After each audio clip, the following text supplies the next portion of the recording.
저는 오늘 예기을 사랑하는 여러분이 이런 기적과 역사를 이루신 주인공 되기를 소망합니다. 다른 사람 이야기가 아니라 바로 나의 이야기입니다. 나의 이야기고 내가 기적의 주인공이 되고 내가 은혜의 역사를 이루시는 하나님의 자녀됨을 믿으십시오. 믿고 복음을 전할 때 하늘의 귀한 축복이 여러분 모두에게 임할 줄 믿습니다. 열왕기하 4장 1절에서 7절 다 찾으셨으면 제가 한 절 여러분한테 이렇게 봉독합니다. 선지자 제자들의 아내 중에 한 여인이 엘리사에게 부르짖어 이르되 당신의 종 나의 남편이 이미 죽었는데 당신의 종이 여호와를 경외한 줄을 당신이 아시는 바나이다. 이제 빚준 사람이 와서 나의 두 아이를 데려가 그의 종을 삼고자 하나이다 하니 엘리사가 그에게 이르되 내가 너를 위하여 어떻게 하야 내 죄 무엇이 있는지 내게 말해봐라. 그가 이르되 대지중의 집에 기름 담그는 아무도 없나이다 하니 이르되 너는 밖에 나가서 모든 이웃에게 그릇을 빌리라. 빈 그릇을 빌리되 조금 빌리지 말고 너는 눈에 들어가는 함께 들어가서 문을 닫고 그 모든 그릇에 기름을 부어서 핫한 대로 올려놓으라. 여인이 물러가서 그의 두 아들과 함께 문을 닫은 후에 그들은 그릇을 그에게로 가져오고 그는 부었더니 그릇에 마찬지라. 여인이 아들에게 또 그릇을 제대로 가져오라 하니 아들에게 나의 것이 없지 않나이다. 이르되 곧 미쳤더라. 다 같이 하겠습니다. 그 여인이 하나님의 사람에게 나아가서 말하니 그가 이르되 너는 가서 기름을 팔아 빛을 갖고 남은 것으로 너와 내 두 아들이 생활하라 하였더라. 아멘. 주의 은총이 6월의 첫 주를 시작한 여러분 모두에게 임할 줄 믿습니다. 5만 번 기도의 응답을 받았던 조지율 목사님의 간증입니다. 어느 날 고아들에게 아침을 줄 수 있는 방이 없는 거죠. 아침 줄 식사가 없어서 물려 목사님이 밤새 기도를 했다는 겁니다. 근데 한 새벽 3시쯤에 전화가 왔어요. 이분은 이제 빵 공장 주인인데 이분이 이야기할 그 이야기입니다. 목사님, 누군가 자꾸 나를 깨워요. 나를 자꾸 깨워서 빵을 굽게 하는데 잠을 오지도 않고 그래서 지금 나가서 빵을 구우려고 합니다. 목사님, 우리 고아원들에게 내가 빵을 줘도 되겠습니까? 그래서 그날 이 아이들의 아침 식사는 해결되었습니다. 또 그다음 또 다른 일 하나 있었어요. 그날 어떤 날은 또 아침에 이제 우유가 다 떨어졌는데 이걸 가지고도 목사님이 계속 기도를 했습니다. 근데 갑자기 문을 두드리는 거죠. 기도 끝나는 쯤에 문을 두드리는데 한 분이 들어와서 목사님, 제가 이 앞을 지나가는데 자기가 우유를 배달하는 사람이 차가 고장이 서버렸다는 거예요. 근데 지금 이 우유를 배달하지 않으면 안 되기 때문에 목사님 여기에다가 내가 우유를 줘도 되겠습니까? 하나님이 채워주신 거죠. 제가 이제 시남에 제가 처음으로 개척했을 때 그때 정말 쌀통에 쌀이 딱 든 게 딱 한 끼 남은 이제 쌀밖에 없는데 근데 갑자기 문을 두드리더라고요. 들어와서 어떤 분이 쌀을 이제 그 추구하는데 탈구해가지고 가면서 갑자기 저희 교회 앞에 서가지고 여기서 쌀 한 가마를 추구하라는 거예요. 80kg짜리 한 가마를 쥐고 올라왔어요. 그래서 그때 제가 전도사죠. 전사님 드십시오. 전혀 모르는 분.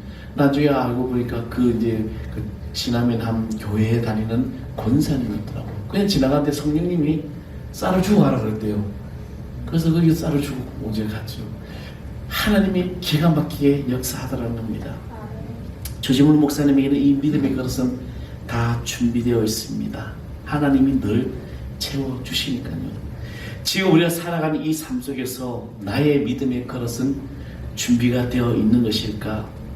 오늘 본문에 한 여인이 이야기가 나옵니다. 이 여인의 이 본문은 보면 참 기구하죠. 이 선지자 공동체의 학생의 아내인 사람이 이제 이 학생이 죽었습니다. 죽음으로 그에게 이제 아내와 두 아들이 있는데 이제 어떻게 보면 이제 민망이 된 것이죠. 근데 그 아내는 이 큰 어려움을 겪게 되는데 이 어려움 가운데 더 뭐냐면은 남편이 빚을 지고 간 거예요. 그래서 이 빚을 다 갚지 못하니까 어떻게 그 빚쟁이 있는 사람이 자기의 빚 대신에 두 아들을 종으로 데려가겠다라고 했습니다. 이 여인은 하루아침에 사랑하는 남편을 잃고 어려움을 당하자 앞길이 막막한 가운데 엘리사에게 찾아오게 됩니다. 그리고 자신의 현실에 대해서 하나둘 이야기합니다. 이렇게 아무것도 없는 신세가 되었을 뿐만 아니라 자신의 아들까지 종으로 내어주어야 하는 그런 현실. 혹시 여러분들도 이런 어려움에 처한 적이 있으십니까?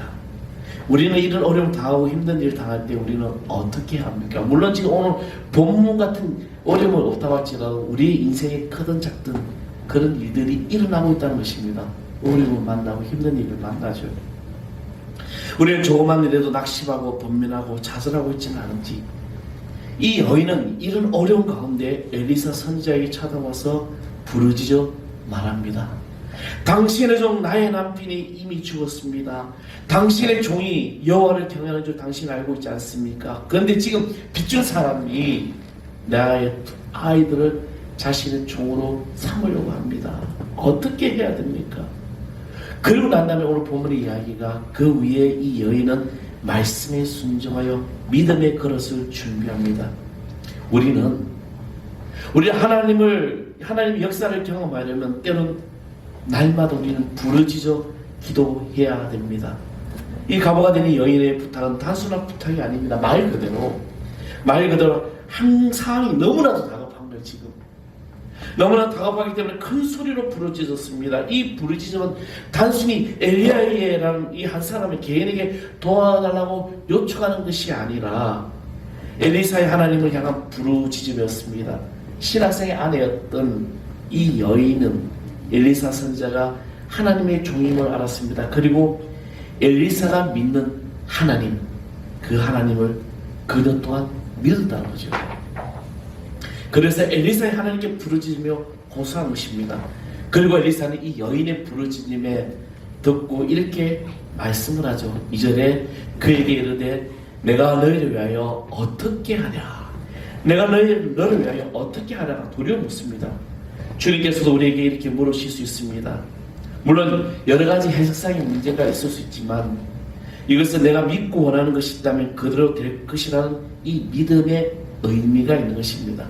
마가복음 10장에 보면은 앞을 보지 못하는 장애를 가진 바디메오가 예수님이 그 마을을 지나간다는 소리를 듣고 그런 기다리고 있었습니다. 그리고 그 자기 자리에 예수님이 지나가는 이야기 들으면서 뭐라고 이야기합니까?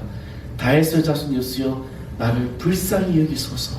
다윗의 자손 예수여 나를 불쌍히 여기소서라고 계속 소리를 짓습니다. 그리고 그 소리를 들은 예수님이 나에게로 오게 하라 했습니다. 그리고 주님이 묻습니다. 내가 무엇을 하여 주기를 원하느냐? 주여 내가 보기를 원합니다. 가라 내 믿음이 너를 구원하였다. 사랑하는 성도 여러분, 우리는 이 부르짖음의 간구함이 있어야 될 줄 믿습니다. 나의 이 연약한 부분, 나의 나약한 부분을 주님께서 다 아시고 계신다고 할지라도 우리는 그런 부르짖음이 있을 때 내게 무엇이 필요한가를 주님이 아신다는 것입니다. 그래서 주님 앞에 고백해야 돼요. 예수님은 38년 된 병자가 베데스다 연못가에서 물이 동하기를 기다리는 그 사람에게 내가 낫고자 하는 자라고 부르셨습니다. 우리는 주님 앞에 고해야 됩니다. 주님께 부르짖어 간구해야 됩니다. 그럴 때 성령님을 통해서 주님이 말씀하십니다. 내가 너를 위하여 어떻게 하랴? 내가 지금 너를 위해서 내가 어떻게 해주기를 원하느냐? 내 삶 속에 내가 어떻게 너희가 해주기를 원하느냐? 2월의 이 첫 주를 시작하면서 여러분 나의 삶에 주님 내가 무엇을 하기를 원합니다라고 하는 이 고백이 우리의 심령의 모든 것을 해결하여 주실 줄 믿습니다. 내 삶의 주이신 주님이 어떻게 행하기를 원하시느냐? 내가 너를 위하여 무엇을 하여 주기를 원하느냐? 이 물음은 들을 수 있는 영적인 귀가 열려질 때 이미 주님은 우리에게 믿음의 역사를 준비하고 계실 줄 믿습니다. 그리고 두 번째 말씀하시오. 내 집에 무엇이 있는지 내게 말하라. 엘리사가 지금 이 여인에게 내 집에 지금 무엇이 있느냐? 이 여인이 뭐랍니까? 아이가 종으로 팔려갈 그 상에 구체적으로 무엇이라고 묻는 것입니다. 답하기를 계집종이 집에 기름 한 그릇에는 아무것도 없나이다. 물론 현실적인 측면에서 다를 수 있지만 이런 상황에서 우리의 상황은 어떻게 해야 되냐? 정말 절망뿐이고 아무것도 할 수 없는 이런 상황이 내가 가진 것이 무엇입니까? 내가 가진 것이 이것뿐입니다. 마가복음 12장에 가보한 여인이 옵니다. 이 여인은 자신의 소유가 가진 것이 아무것도 없어요. 겨우 가지고 있는 동전뿐이었어요. 아주 작은 동전이었는데, 근데 이 동전을 하나님께 들었을 때 기적의 역사 일어났다는 것입니다. 성령의 역사, 성령의 능력, 하나님의 역사는 이런 상황에서 일어나는 것입니다. 도무지 인간적인 방법으로 해결할 수 없는 그 순간에, 내 모든 삶을 다 고백하는 그 순간에 하나님이 문제 해결 방법을 알려주신다는 것입니다. 나를 철저히 내려놓고 주님 앞에 내어놓는 것이죠. 이 여인의 대답을 들은 엘리사가 너는 밖으로 나가랍니다. 밖에 나가라는 이 말은 소망이 끓인 사람처럼 있지 말고 강하고 담대하게 소망을 가지라는 의미예요. 우리도 환경만 보지 말아야 되고 전진하고 소망을 가지시길 바랍니다. 여러분의 환경, 여러분 주변 내 상황을 보고 절망하고 포기할 것이 아니라 이럴수록 어려울수록 나아가는 성도가 될 줄 믿습니다. 해결책가 나가는 거예요. 그냥 주저앉아서 머물러서 그냥 내 삶을 다 포기하고 있는 것이 아니라 일어서서 나가는 것입니다. 그리고 모든 이웃에게 그릇을 빌라. 그릇은 준비하라는 것입니다. 이것이 믿음이에요. 나아가서는 매일 믿음의 역사를 나갈 때 이 그릇이 준비될 때 하나님은 귀하게 우리 삶을 통해서 역사할 줄 믿습니다. 믿음의 그릇이. 그리고 빈 그릇을 빌 때 조금 빌지 말고, 그리고 빈 그릇을 준비합니다. 우리의 몸은 그릇입니다. 우리의 마음이 그릇이에요. 우리의 그릇은 깨끗해야 됩니다. 회개하고 깨끗한 그릇을 준비할 때 아름다운 것으로 담을 수가 있습니다. 아무리 좋은 것이 있어도 그릇이 준비되지 못하면 담을 수가 없어요. 저는 이렇게 말하고 싶습니다. 우리의 그릇이 깨끗해져야 됩니다. 우리의 마음이, 우리 육신이, 우리의 삶이 깨끗해야죠. 믿음으로 준비하되 이 깨끗한 그릇을 준비할 때 정말 주님은 우리도 모든 것을 채워줄 줄 믿습니다. 이 사모하는 빈 그릇, 그 빈 그릇에 기름을 부어서 준비하여 채워야 될 줄 믿습니다. 만약에 이 여인이 현실을 보고 의심했다면 기적은 체험받을 수가 없습니다. 전능하신 하나님, 그 하나님은 무에서 유를 창조하시는 분이고 모든 것을 능치 못할 그분이시기 때문에 그 하나님을 믿고 순종할 때 은혜의 체험을 할 수 있는 우리의 삶이 될 줄 믿습니다. 이것이 아멘이에요. 오늘 5절과 6절 말씀, 그 말씀 다시 보게 되면 여인이 물러가서 그의 두 아들과 함께 문을 닫은 후에 그들은 그릇에 그에게로 가져오고 그는 부었더니 그릇에 다 찬지라. 할렐루야. 저는 이혼한다 우리 성도들 모든 삶이 나의 이 빈 그릇이 채워지고 주님의 은혜로 채워질 줄 믿습니다. 실로암에 가서 시설할 때 그 말을 순종하고 해야 할 때 맹인이 눈을 뗐습니다. 가나 혼인잔치에 포도주가 다 떨어졌는데 주님 말씀에 그냥 갖다 떠다 주라. 이 말씀에 순종할 때 기적의 역사가 나타난 것입니다. 우리도 말씀을 통하여 깨달았다면 여러분 그릇을 준비하고 아멘하고 행할 때 기적과 표적과 역사가 나타날 줄 믿습니다. 의심하지 아니하고 믿음의 이 그릇을 준비할 때 하나님은 그 그릇을 채워주실 줄 믿습니다. 빈 그릇을 다 준비해왔을 때 그 준비한 만큼 하나님이 다 채워주셨습니다. 주님이 준비하는 대로 다 채워주는 역사가 저는 오늘 우리 하늘 사랑교회와 성도 여러분 모두에게 임할 줄 믿습니다. 내 믿음이 내가 이 겨자씨만한 믿음밖에 없을지라도 내가 주님한테 고백하면 하나님께서 여러분을 다 채워줄 줄 믿습니다. 근데 아무리 그래서 준비하고 자리에 앉아도 마음을 닫고 있다면 은혜를 받을 수가 없는 거예요. 우리 예배 시간에 이 귀한 시간에 내 삶을 고백하며 예배하는 자로 달려나와서 예배를 드릴 때 내 영적인 마음이 열해질 때 주님은 모든 것을 응답하여 주실 믿습니다. 시편 80편 10절 말씀에 나는 너를 애굽의 땅에서 인도해낸 여호와 내 하나님이 내 입을 넓게 열라 내가 채우리라. 저는 우리 성도들 우리 교회가 여러분의 삶의 모든 것이 채워지는 역사가 있을 줄 믿습니다. 사모하고 찾는 마음으로 나아가십시오. 나에게 부어주신 은혜를 바라보십시오. 하나님의 생각과 내 생각은 다릅니다. 하나님의 방법과 내 방법이 달라요. 인간적인 방법으로 아무리 애써도 하나님께서 허락하지 않으면 되지 않는 겁니다. 근데 내가 아무리 부정적으로 내 삶이 아무리 어렵고 내 삶이 아무리 힘들다고 할지라도 하나님이 보실 때 그래 내가 너에게 치유를 할 때 그 치유 역사가 나타날 줄 믿습니다. 믿고 말씀대로 행할 때 7절 말씀에 그 여인이 하나님이 사람에게 나와서 고한데 저가 가로되 너는 가서 기름을 팔아 빚을 갚고 남은 것으로 너와 내 두 아들을 생활하라 하였더라. 이것이 기적입니다. 이것이 역사예요. 저는 오늘 여기만 사랑하는 성도 여러분이 이런 기적과 역사를 이루신 주인공 되기를 소망합니다. 다른 사람 이야기가 아니라 바로 나의 이야기입니다. 나의 이야기고 내가 기적의 주인공이 되고 내가 은혜의 역사를 이루시는 하나님의 자녀됨을 믿으십시오. 믿고 복음을 전할 때 하늘의 귀한 축복이 여러분 모두에게 임할 줄 믿습니다. 마음을 여시고 주님 채워줄 줄 믿습니다. 우리 아까 들었던 찬양합니다. 오 나의 자비로운 주여 우리 찬양하겠습니다. 오 나의 자비로운 주여 나의 몸과 영혼을 주님 은혜로 다 채워주소. 이 세상 여러운 걱정 대신 이 세상 괴로운 걱정 주여 받아주소서. 주여 받아주시고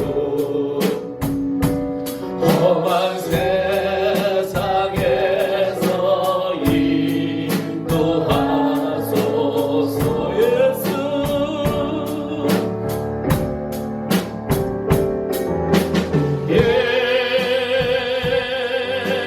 예수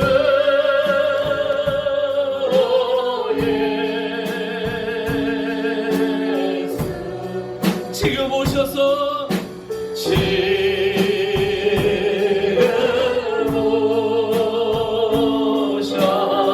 예수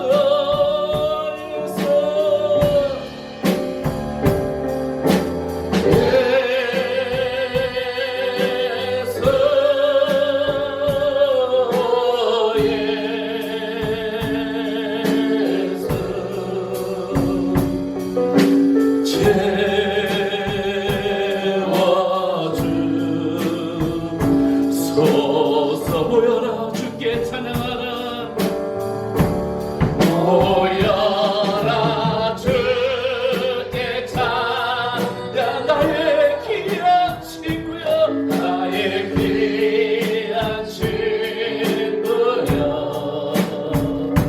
주님 앞에 너 두 손 모으고 너의 슬픈 세상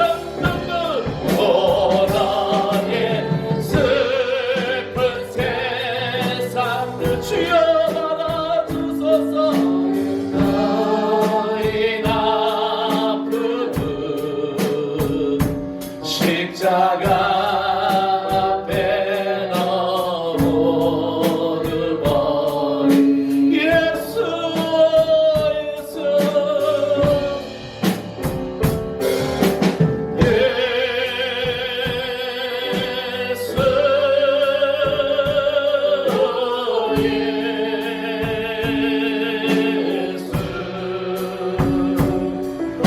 지금 오셔서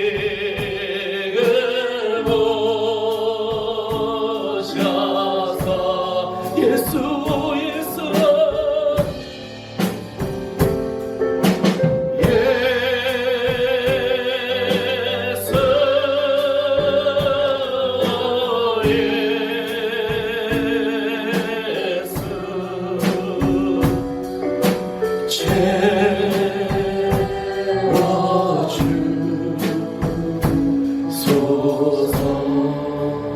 아버지 하나님, 우리 믿음의 그릇이 준비되었습니다. 이제 주님 은혜로 채워지게 하여 주시옵소서. 이 준비된 그릇으로 담대히 나가게 해주시고, 이 험한 세상에서, 이 신의 나약감 속에서, 연약감 속에서 믿음으로 이길 수 있는 우리 모든 성도들 되게 하여 주시옵소서.